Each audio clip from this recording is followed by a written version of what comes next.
Assalomu alaykum, hurmatli mijozlar. Biz hozir yangi remontdan chiqqan 2 xonali uyimizga keldik. Joylashuvimiz Yunusobod 15-kvartal, 2 xona, 1-etaj, 4-etajli dom. Orientirimiz esa Turkiston metrosi, Dombita ko'chasida joylashgan. Kvartiramiz yangi remontdan chiqqan, xonalarimiz ichma-ich, tartsovoy emas, o'rtada joylashgan. Umumiy maydonimiz 50 kvadrat metr, o'zini podvali bor, parkovkaga joylarimiz bor. Kirishimizdan prixoshkamiz, chap qo'limizda birinchi sanuzelimiz boshlanadi. Sanuzellarimiz ham chiroyli kafil bo'lgan.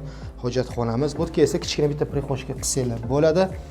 Bu yerda mana hammomimiz, steralkalarimizga joylab tashib ketilingan. Qo'limizda birinchi spalniy xonadan boshlaymiz. Spalniy xonamiz joylashgan. Bu xonamizning razmeri 270 ga 520, polностью santexnik, elektrika hamma narsalar qilingan, akfaromlar qo'yilgan. Bu yerda esa mana zal xonamiz. Zal xonamizning razmeri 315 ga 520, kvartiramiz 2 xona, 3 xona qilingan. Oshxonamiz balkonga chiqarilgan. Oshxonamizdan esa как детский xona qilib qo'yishgan egalari. Bu xonamizning razmeri 2 metrga 2 metr. Bu yerda esa balkonimiz plus kuxnya. Bu xonamizning razmeri 1,5 ga 6 metr. Buni tagida podvallari qilingan. Oldimizda mashina qo'yish uchun joylarimiz bor. Xolaseli ipotekaga, xolaseli narxga olsanglar ham bo'ladi.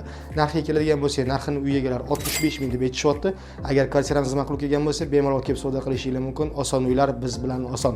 Rahmat, sog' bo'ling.